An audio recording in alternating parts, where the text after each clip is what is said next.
वर्णिवेशरमणीयदर्शनम् मन्दहास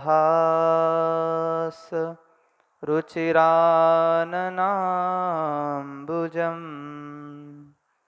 पूजितं सुरनरोत्तमैरमृदा धर्मनन्दनमहं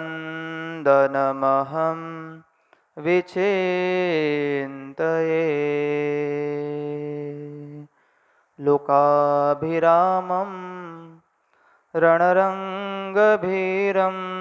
राजीवनेत्रं रघुवंशनाथं कारुण्यरूपं करुणाकरन्तं श्रीरामचन्द्रं शरणं प्रपद्ये। ॐ श्री स्वामिनारायणाय नमो नमः। ॐ श्री हरिकृष्णाय नमो नमः। ॐ श्री पूर्णपुरुषोत्तमाय नमो नमः। बोलो स्वामीनारायण भगवाननी जय। लक्ष्मीनारायण देवनी जय। नरनारायण देवनी जय। रामचंद्र भगवान की जय। परात्पर पूर्ण पुरुषोत्तम भगवान श्री स्वामीनारायण निज मंदिर में विराजमान श्री हरिकृष्ण महाराज, लक्ष्मीनारायण देव, धर्मदेव भक्ति माता लाडीला घनश्याम महाराज एमना दिव्य सानिध्य में परम पवित्र दिव्य अधिक मास चाली रह्यो छे। अधिक मास में भगवान श्री रामना दिव्य चरित्रों की कथा આપણે સૌ સાંભળીએ છીએ।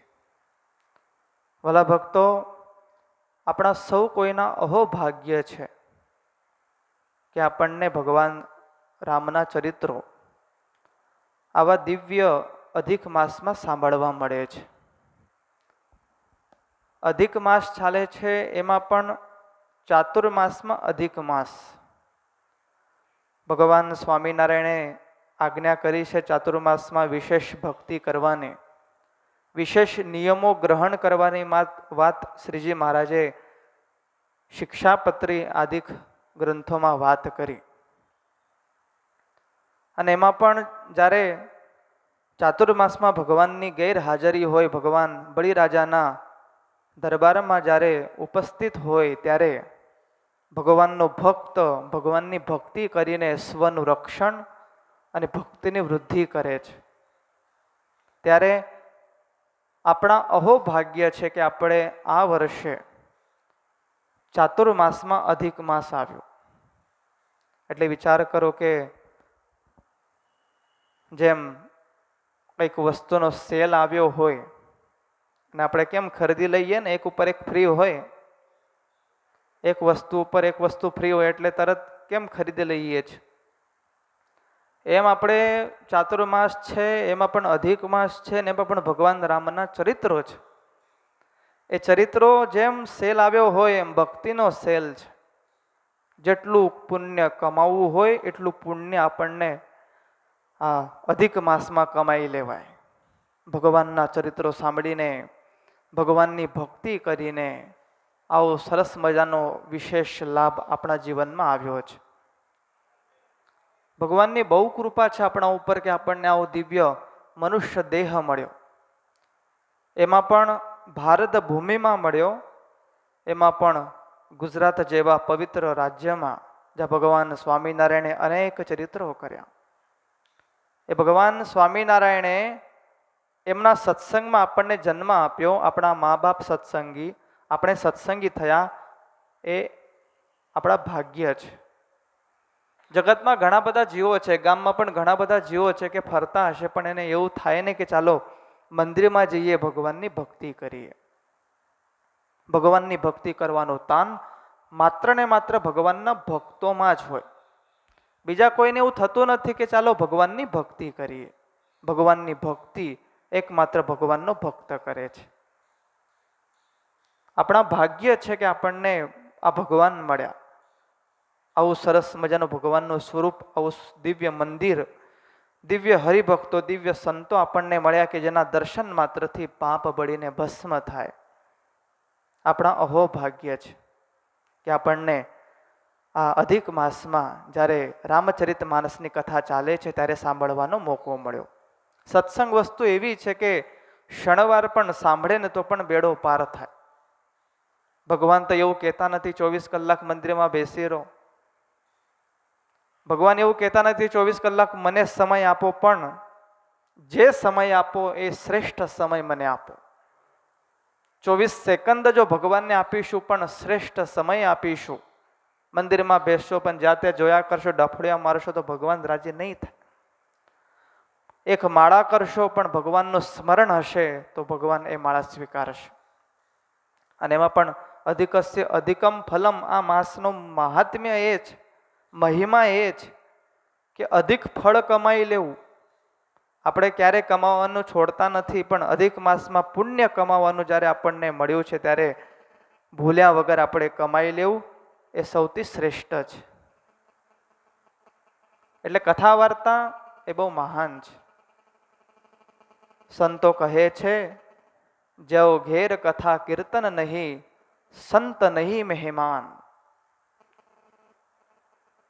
જેના ઘરમાં ભગવાનની કથા વાર્તા થતી નથી, જેના ઘરે ક્યારે સંતો આવતા નથી, જેના ઘરે ક્યારે ભગવાન આવતા નથી, તા ઘેર જમડા દેરા દેવે સાંજ પડે સ્મશાન. જેના ઘરમાં ભગવાનની ભક્તિ નથી થતી, જેના ઘરમાં વર્ષમાં કે 2 વર્ષમાં ભગવાનની પધરામણી થતી નથી, સંતોની પધરામણી થતી નથી, કથા કીર્તન થાય નહીં, ક્યારે ભગવાનનું સ્મરણ થાય નહીં. ગુણાતીતાનંદ સ્વામી એવું કહે છે, ઘર ઘર નથી એ સ્મશાન છે. અને એ સ્મશાનમાં જમડાઓ આવે છે, યમદૂતો આવે છે અને માર મારે છે. એના ઘરમાં સદૈવ દુઃખ દુઃખ હોય છે. એટલે ભગવાનની કથા છે એ શ્રેષ્ઠ કરનારી છે. ભગવાનની કથા છે એ આપણા જીવનમાં શ્રેષ્ઠ ગુણ અર્પણ કરનારી છે.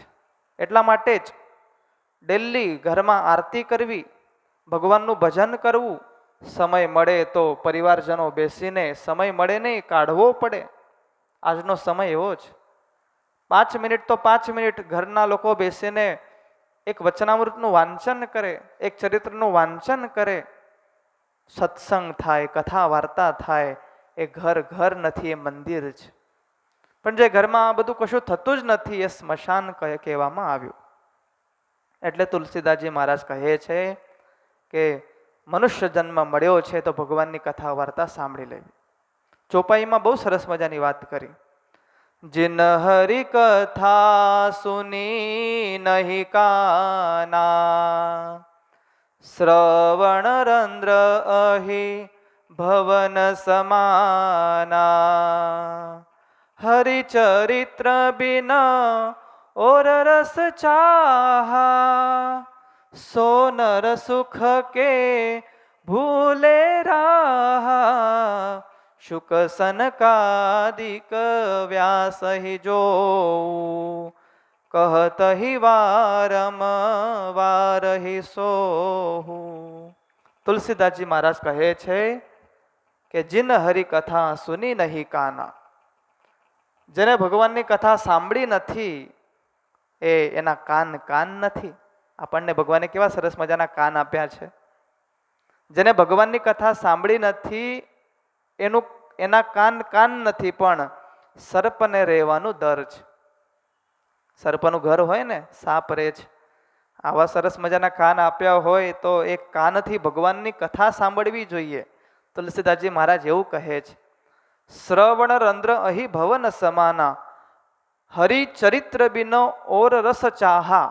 જેને ભગવાનના ચરિત્રો વગર બીજો રસ ચાહ્યો, ભગવાનનું ચરિત્ર, ભગવાનની વાત, ભગવાનના કીર્તન, એ જે સાંભળવા જાય છે અને એને સાંભળી ન શકે અને બીજા બધા ગુણો સાંભળે લોકોના, બીજું બધું જગતનું સાંભળવા જાય છે, તો તુલસીદાસજી મહારાજ કહે છે, સુખ સનકાદિક વ્યાસ હિ જોવું કહત હિ વારમ વાર હિ સોહું.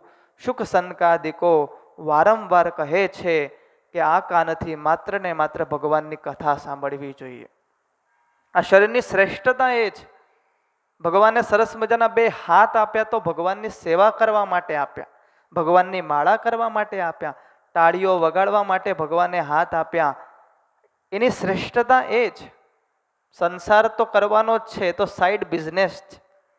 ભગવાને મનુષ્યનો જન્મ આપ્યો છે એટલે સંસાર ભરણ પોષણ કરવું જ છે, પણ જ્યારે ભગવાને મનુષ્યનો જન્મ આપ્યો તો એની શ્રેષ્ઠતા ભગવાનની ભક્તિ જ. હાથ આપ્યા તો ભગવાનની માળા કરવા માટે, ભગવાનની સેવા કરવા માટે. ભગવાને પગ આપ્યા તો પગ શાના માટે? તો તીર્થયાત્રા કરવા માટે, ભગવાનની પ્રદક્ષિણા કરવા માટે, ભગવાનના ઉપયોગમાં આવવા માટે ભગવાને પગ આપ્યા. ભગવાને 2 સરસ મજાના નેત્રો આપ્યા તો નેત્રો ભગવાનના દર્શન કરવા માટે. જોવા જેવું જોવું અને નહીં જોવા જેવું ભૂલી જવું. આંખો છે ને જોવાનું જ, આંખો ભગવાને આપી છે એટલે ચારે બાજુ દ્રષ્ટિ જવાની જ. સારું પણ દેખાવાનું, નરસું પણ દેખાવાનું, પણ સારું ગ્રહણ કરવું એ આપણા હાથમાં છે, નરસું ફેંકી દેવું એ પણ આપણા હાથમાં છે. આંખો આપી તો ભગવાનના દર્શન કરવા માટે, ભગવાનના ભક્તોના દર્શન કરવા માટે, ભગવાનના સંતોના દર્શન કરવા માટે, આવા સરસ મજાના ઉત્સવો, દિવ્ય પ્રસંગોના દર્શન કરવા માટે ભગવાને આંખો આપી છે. ભગવાન સ્વામિનારાયણ વચનામૃતમાં કહે છે કે અમે આવા મોટા મોટા વિષ્ણુ યાગ કરીએ છીએ, મોટા મોટા ઉત્સવો કરીએ છીએ. એ શાના માટે? તો અમારા ભક્તો ઉત્સવમાં આવે, એના દર્શન કરે. આ દર્શન શ્રેષ્ઠ છે. આપણા મંદિરમાં યજ્ઞ ચાલે છે, યજ્ઞના દર્શન કરો, બેડો પાર થઈ જાય. અંતઃકાળે યજ્ઞના દર્શન પણ યાદ આવશે ને, કલ્યાણ થઈ જાય. એક વસોના દાદા હતા, અમેરિકા રહે છે. એ દાદાએ બહુ સરસ મજાની વાત કરી. અમે એના ઘરે ગયા અમેરિકા, કે સ્વામી દભાણમાં બહુ મોટો યજ્ઞ ચાલતો હતો. એ શ્રીજી મહારાજ વખતનો નહીં, એ પછી યજ્ઞ થયેલો. કે દભાણમાં બહુ મોટો યજ્ઞ થયેલો, અનેક સંતો આવ્યા હતા, અનેક ભક્તો આવ્યા હતા. અરે મોટો સમયો હતો. દાદા કહે છે, મેં જે દર્શન કર્યા સ્વામી, મને ભૂલાતો નથી યજ્ઞ. મેં કીધું બહુ સારું કહેવાય. કે સ્વામી એ યજ્ઞમાં એટલી બધી ભીડ હતી કે ભીડમાં હું પડી ગયો. હવે એ વાતને ઘણા બધા વર્ષો થઈ ગયા. મેં કીધું એ યાદ છે? કે એ બિલકુલ યાદ છે. મેં કીધું એ ભૂમિ કઈ? તો કે દભાણ જેવી પવિત્ર ભૂમિ. મેં કીધું પતી ગયું, તમારું કલ્યાણ થઈ ગયું. કે મને આ છે ને આ પ્રસંગ ઘણી વખત યાદ આવે, કે આ પ્રસંગ જીવનમાં સ્થિર થઈ ગયો. ભગવાનના મંદિરમાં થતા પ્રસંગો, ઉત્સવો, સમયાઓ આપણા સ્મરણ કરવા માટે હોય છે. આપણા જીવનમાં આનંદ દેવા માટે આ પ્રસંગો છે. મેં કાલે પણ કીધું હતું કે આયોજનો કંઈ ખાલી દેખાડવા માટે નથી, પણ આયોજનો આપણા જીવનના સારા થવા માટે, આપણા જીવનમાં આનંદની અનુભૂતિ થાય, ભગવાનની અનુભૂતિ થાય, એ માટે આ દિવ્ય પ્રસંગો છે. ભગવાનના સારા શણગાર થાય તો તમને દેખાડવા માટે નથી, પણ તમારા અંતરમાં તાડક થાય તે માટે ભગવાનના સારા શણગાર છે.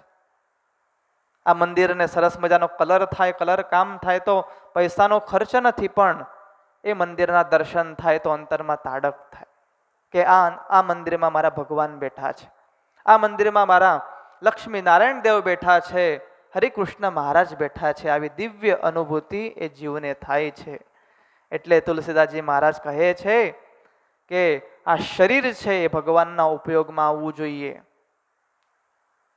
ભગવાને સરસ મજાનું નાક આપ્યું તો સરસ મજાની બધી સુગંધો લેવા માટે નહીં, દુર્ગંધો લેવા માટે નહીં, પણ ભગવાનના ચરણમાં મૂકેલી તુલસી પત્ર, પ્રસાદીનું તુલસી પત્ર, એનો સુગંધ આવે તે માટે ભગવાને નાક આપ્યું.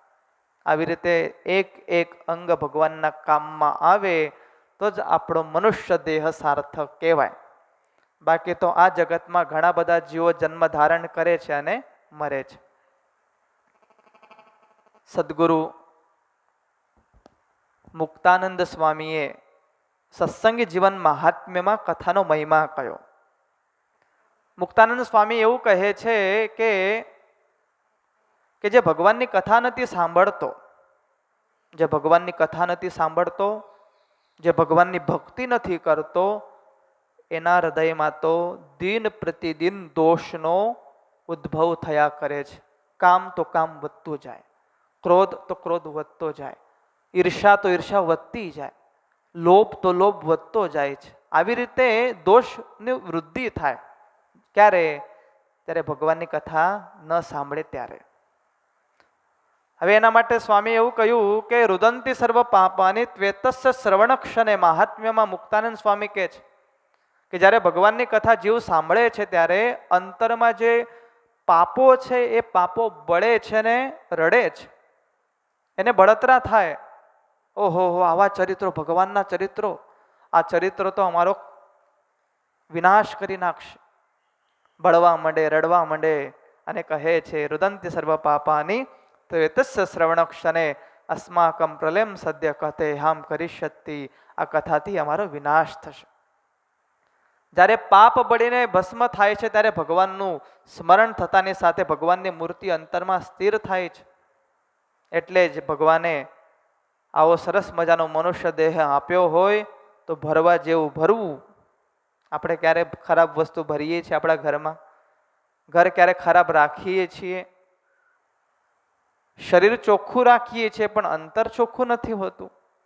અંતરને ચોખ્ખું કરવા માટે ભગવાનની કથા એક શ્રેષ્ઠ છે. જેમ શરીર ટકાવવા માટે ભોજન જરૂરી છે, એમ આત્માનું ભોજન, આત્માનો ખોરાક એ ભગવાનની કથા છે. આત્માનો ખોરાક એ ભગવાનની કથા છે. આત્મ શાંતિનો ઉપાય એ ભગવાનની કથા છે. એકવાર મુક્તાનંદ સ્વામીએ ભગવાન સ્વામિનારાયણને પૂછ્યું, મહારાજ આત્મ શાંતિ થાય એવી વાત કરો. મુક્તાનંદ સ્વામી જેવા સદગુરુ સંત, કેવા મહાન સંત કહેવાય, સ્વામી એવું કહે છે કે આત્મ શાંતિ થાય. ઘણા બધા લોકો હોય ને, સ્વામી શાંતિ થાય એવી વાત કરો ને. ઘરમાં ઘણું બધું હોય, સુખ સંપત્તિ હોય, પણ સંતો પાસે આવીને એવું કે સ્વામી શાંતિ થાય એવી વાત કરો. જીવમાં શાંતિ નથી. મુક્તાનંદ સ્વામી તો મહાન સંત છે. સ્વામી મહારાજને કહે છે, મહારાજ આત્મ શાંતિ થાય એવી વાત કરો. ત્યારે ભગવાન શ્રી હરિએ જન્મથી લઈને જંગલમાં ગયા ત્યાં સુધી બધી લીલા કહી. શ્રીજી મહારાજ કે જુઓ, અમારો જન્મ છપૈયામાં થયો, પછી અમે બાળચરિત્રો કર્યા અને પછી અમે વન વિચરણ કર્યું, આટલા જીવોને તાર્યા. એટલે સ્વામીએ ફરી કહ્યું કે મહારાજ હૃદયમાં આનંદ છવાઈ જાય એવી કંઈક વાત કરો. હૃદયમાં આનંદ થઈ જાય એવી કંઈક વાત કરો. પછી મહારાજ એને વાત કરી કે જો અમારો જન્મ છપૈયામાં થયો, પછી અમે બાળચરિત્રો કર્યા, પછી વન વિચરણ કર્યું, આટલા જીવોને તાર્યા, આટલા જીવોને દર્શન આપ્યા. સ્વામીને મનમાં એવું હતું કે મહારાજ આધ્યાત્મિક જ્ઞાનની વાત કરશે, મુક્તિની વાત કરશે, કલ્યાણની વાત કરશે, તત્વજ્ઞાનની વાત કરશે. સ્વામી કે શાંતિ ન થઈ. પછી મહારાજે કહ્યું કે સ્વામી, ચરોતર પ્રદેશમાં ઝાડવાઓ ખૂબ લીલા છે. આપણો પ્રદેશ ચરોતર પ્રદેશ, ઝાડવાઓ ખૂબ લીલા છે અને ઠંડો પ્રદેશ છે. તમે ત્યાં જાઓ, તમને આત્મ શાંતિ થશે. મહારાજ કે લીલોતરી છે ત્યાં જાઓ, આત્મ શાંતિ થશે. શ્રી હરિની આજ્ઞા થઈ એટલે સ્વામી તો મંડળ સાથે નીકળ્યા. આજ્ઞા શિરોમાન્ય, ભગવાન જે આજ્ઞા કરે અને સંતો માની જાય. વરતાલ જવા નીકળ્યા છે. ચરોતર એટલે વરતાલ. વરતાલ નીકળ્યા છે. રાધાવાડીએ મુક્તાનંદ સ્વામી સંત મંડળ સાથે આવ્યા. સામે જ નિત્યાનંદ સ્વામી મળ્યા એટલે જય સ્વામિનારાયણ કહ્યા. ત્યારે નિત્યાનંદ સ્વામી કહેવા લાગ્યા કે હે મુક્તાનંદ સ્વામી, કેમનું આવવાનું થયું? કે બસ મહારાજે મોકલ્યા છે આત્મ શાંતિ માટે. કે મેં મહારાજને ઘણી વખત પૂછ્યું કે મહારાજ આત્મ શાંતિ થાય એવી વાત કરો, પણ મહારાજ તો મને ચરિત્રો સંભળાવે છે. નિત્યાનંદ સ્વામી કહે છે, મુક્તાનંદ સ્વામી, આત્મ શાંતિ પામવાનો મોટામાં મોટો ઉપાય જો કોઈ હોય તો શ્રી હરિના લીલા ચરિત્રો છે, તે સિવાય કોઈ નથી. કલ્યાણ પામવાનો, આનંદ પામવાનો એકમાત્ર ઉપાય ભગવાન શ્રી હરિના દિવ્ય ચરિત્રો છે. તે સિવાય બીજો કોઈ ઉપાય નથી. તત્વ જ્ઞાન તો હુંગાઈ જાય. આપણને ગમે છે? રીંગણા તોલવાનું ચાલુ થઈ જાય છે. મુક્તાનંદ સ્વામીને નિત્યાનંદ સ્વામી કહે છે કે ભગવાનના લીલાઓનું ગાન જેટલું કરીએ એટલી જ શાંતિ છે. પછી મુક્તાનંદ સ્વામીએ ભગવાનની દિવ્ય કથા સાંભળી અને મુક્તાનંદ સ્વામીને આત્મ શાંતિ થઈ છે. એ તો સદગુરુ સંત છે, પણ આપણા જેવા પામર જીવોને સમજાવવા માટે સ્વામીએ આ ચરિત્ર કર્યું. મુક્તાનંદ સ્વામીએ આપણા જેવા જીવોને સમજાવવા માટે આ ચરિત્રો કર્યું છે. તો વાલા ભક્તો, રામચરિત માનસની કથા, આ દિવ્ય કથા જ્યારે આપણને સૌ કોઈને મળી છે, ત્યારે આ ગ્રંથ કરતા તુલસીદાસજી મહારાજ જે મહાન સંત થઈ ગયા કે જેમને આપણી આગળ આ રામાયણ મૂક્યું, ચોપાઈઓની સાથે મૂક્યું. વાલ્મીકી રામાયણ એ શ્લોકાત્મક છે અને તુલસીદાસજી કૃત રામાયણ એ ચોપાઈઓ સાથે છે, જે સામાન્ય જીવોને પણ ખ્યાલ આવે. તુલસીદાસજી મહારાજ શું કહે છે એ સામાન્ય જીવોને સમજાય એ માટે તુલસીદાસજી મહારાજે ચોપાઈઓની રચના કરી. અનેક કાંડ એમાં થયા, બાલકાંડ, અયોધ્યા કાંડ, સુંદરકાંડ જેવા કાંડ થયા, તૈયાર થયા ને એમાં ભગવાનના ચરિત્રો વર્ણવવામાં આવ્યા. ભગવાન રામના ચરિત્રો. સુંદરકાંડ તો હનુમાનજી મહારાજના પરાક્રમની વાત, હનુમાનજી મહારાજની દિવ્ય વાત આપણને સાંભળવા મળે છે. એટલે એવા ગ્રંથ કરતા મહાન સંત વિભૂતિ તુલસીદાસજી મહારાજ એ કોઈ સામાન્ય નથી, પણ એ તો મહાન છે. એ મહાન આત્મા છે. ભગવાન શિવજીના પ્રેરણાથી, ભગવાન સદાશિવના પ્રેરણાથી ગામ બાંદા જિલ્લામાં રાજાપુર યુપીમાં તુલસીદાસજી મહારાજનો જન્મ થયો. પ્રયાગ ક્ષેત્ર કહેવાય, પવિત્ર ક્ષેત્ર. તમે જુઓ, ભગવાનના અવતારો પણ યુપીમાં થયા, એમ ભગવાનના સંતના અવતાર પણ યુપીમાં થયા છે. માતાનું નામ છે હુલસા દેવી અને પિતાનું નામ છે આત્મદેવ દુબે. બ્રાહ્મણ પરિવાર છે. સંવંત 1554 શ્રાવણ સુદ સપ્તમીનો પરમ પવિત્ર દિવસ છે. તુલસીદાસજી મહારાજ 12 મહિના સુધી ગર્ભમાં રહ્યા. જન્મની સાથે જ રામ બોલ્યા. જેવો જન્મ થયો એમ રામ બોલ્યા છે. હવે આવું દિવ્ય બાળક તમે જુઓ, ક્યાંય જોવા મળે? જન્મની સાથે તો કોઈ ભાનમાં હોય નહીં, પણ આ તો જેવો જન્મ થયો એમ રામ બોલ્યા. મુખમાં 32 દાંત, શરીર 5 વર્ષના બાળક જેવું શરીર એમનું આવ્યું છે. જન્મની સાથે કોઈને દાંત હોય નહીં, સાથે સાથે 5 વર્ષનો બાળક જેવો હોય, એની ઉંમર હોય એવી તુલસીદાસજી મહારાજની ઉંમર જન્મની સાથે હતી, એટલે રામ નામ બોલ્યા છે. ગામ લોકો કહે છે આ બાળક અપક્ષુનિયાળ છે, આ બાળક ખરાબ છે. એ કહેવાય ને શુકન અપશુકન, એમ કે આ ભાઈ આ જન્મની સાથે આને દાંત આવ્યા છે, આટલી મોટી ઉંમર, આ સારો નથી, એનો ત્યાગ કર્યો. માતા ગભરાઈ ગયા. ગામ લોકોએ વિરોધ કર્યો છે કે આ બાળક ભગવાનની કૃપાથી મને મળ્યો, હવે જે બાળક જન્મની સાથે રામ બોલે એ ખરાબ કહેવાય કે સારો કહેવાય? એ પવિત્ર કહેવાય, સારો કહેવાય, પણ ગામ લોકો કહે છે આ અપક્ષુનિયાળ છે, આ અપવિત્ર છે, આ ખરાબ છે. માતા ચિંતામાં ને ચિંતામાં, માતાને વધારે ચિંતા થઈ. માતાએ એ બાળકને 10મીને રાત્રે બાળક ચુનિયા નામની દાસીને આપી દીધો અને માતાએ દેહ ત્યાગ કર્યો. એ બાળક એક ચુનિયા નામની દાસીને અર્પણ કરવામાં આવ્યો. 5 વર્ષ સુધી એ ચુનિયા દાસીએ એનું ભરણ પોષણ કર્યું છે. એ બહુ બાળક ભગવાનનો ભક્ત અને સુખી હતો. ચુનિયાનું મૃત્યુ થયું અને એ બાળક અનાથ થયું. એકલી ચુનિયા દાસી હતી, અનાથ બાળક શું કરે? અને એ અનાથ બાળક થોડુંક મોટું થયું એટલે 10 વર્ષની ઉંમર જેવા શોભતા હતા. આખો દિવસ ભગવાન સદાશિવના મંદિરમાં બેસી રહે છે. ભગવાન સદાશિવનું શિવલિંગ છે એની આગળ ભગવાનનું ભજન કરે છે. નાનો બાળક છે, દિવ્ય જ્ઞાન છે, જન્મની સાથે જે રામ બોલે છે એના દિવ્ય ગુણ હતા. ભગવાન સદાશિવના મંદિરમાં બેસીને ભગવાનની ભક્તિ કરે છે, ભગવાનને પ્રાર્થના કરે છે, ભગવાન તમારું શરણું એ મારા માટે સૌથી શ્રેષ્ઠ છે, બાકી જગતે તો મને ધુચકાર્યો છે. તમારું શરણું છે એ જ કલ્યાણકારી છે, અને જે ભગવાનના શરણમાં જાય છે તરી જાય છે. તમે જુઓ, જે ભગવાનના ભક્તોએ ભગવાનનું શરણું લીધું છે એનું કલ્યાણ થયું છે. ગમે તેવો ભક્તો હોય, જોબન પગી જેવો મહાન લૂંટારું હોય, પાપી હોય, પણ જ્યારે ભગવાનનું શરણું લે છે ત્યારે ભગવાન એના તમામ ગુનાઓ માફ કરી દે છે. સગારામ વાઘરી હોય, અનેક પાપો કર્યા હતા જીવનમાં, પણ ભગવાનનો આશરો લીધો, તરી ગયા. રૂડિયો રખડું પાપો કર્યા હતા, ભગવાનનો આશરો કર્યો, તરી ગયા. વાલ્મીકીજીની આપણે વાત કરી હતી, લૂંટારુ હતા, કેટલા બધા પાપો કર્યા હતા, હત્યાઓ કરી હતી, પણ ભગવાનની શરણાંગતિ લીધી અને શરણાંગતિ લેતાની સાથે બધા જ પાપમાંથી મુક્ત થયા છે. એટલે ભગવાનના ભક્તો પ્રાર્થના કરે છે, હો રસિયા મેં તો શરણ તિહારી, શરણ તિહારી મેં તો શરણ તિહારી, હો રસિયા મેં તો શરણ તિહારી.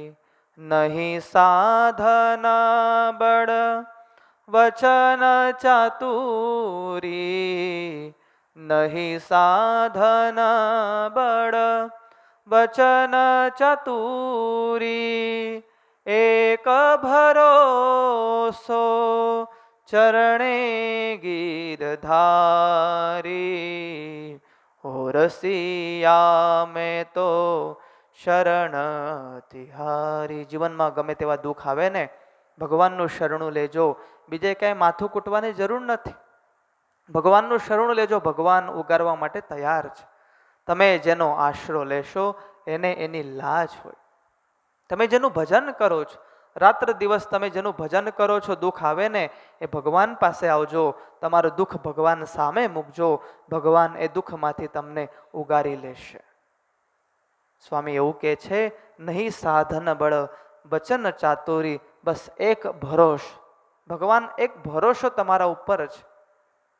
કરવી તુમરિયા મેં તો નીચ ભૂમિ કી, કરવી તુમરિયા મેં તો નીચ ભૂમિ કી, ગુણ સાગર પિયા તુમ હી સવારી, ગુણ સાગર પિયા તુમ હી સવારી, હો રસિયા મેં તો શરણ તિહારી. કરવી તુમરિયા, હું તો કરવી તુમરિયા જેવો છું.